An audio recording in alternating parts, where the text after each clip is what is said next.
Usiku wa Mbosso na leo tunapimia kwa mara ya kwanza room number 3. Mbosso, kwanza tunatamani pia kufahamu kwa mara ya kwanza, najua leo ni safari mpya tunaianzisha kwenye career yako ya muziki.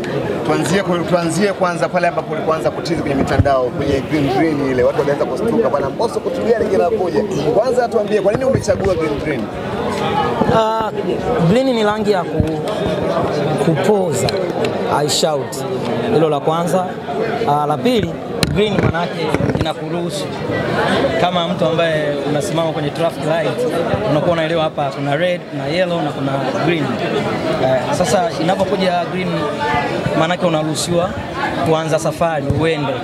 Kwa hiyo nilichagua rangi ya green kwa sababu nilichagua kujiruhusu. Sasa nilikaa takriban miezi 4 sijafanya movement yote ya muziki zaidi ya show corporate ambazo nilikuwa nazifanya, lakini niliamua sasa huu ni wakati wa mimi kwenda. Kwa ile ni ishara ya rangi ya kuniruhusu sasa huu wakati wangu jamani. Najua nimekaa muda mrefu kimya, kwa huu ni wakati wangu na imani watu walikuwa wananisubiri kwa hamu.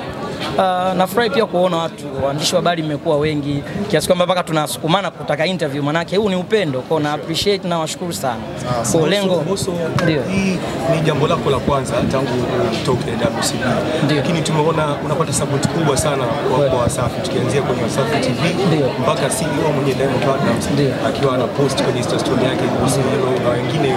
Una lipi la kusema kwenye nafikiri kwa sababu Wasafi ni familia yangu.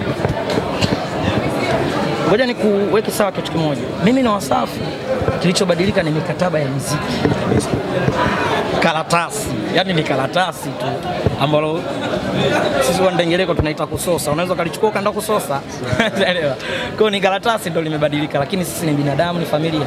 Same na media nyingine. Ndio maana ukiangalia bana yangu ina media almost zote ambazo unajua, kuna Crown Media, kuna Clouds, kuna EFM, kuna Wasafi, kwa sababu ni familia zangu. Ndio maana zimenisupport, na kama mlikuwa mnaona hata vitu vyangu walikuwa wananipostia. So tu hata blog tofauti. Maana yake ni familia zangu. Tumevuka chumba namba 1 na 2, kwa nini room namba 3? Kwa sababu ni chumba namba 3. Kwa hiyo tunaenda tukakione chumba namba 3.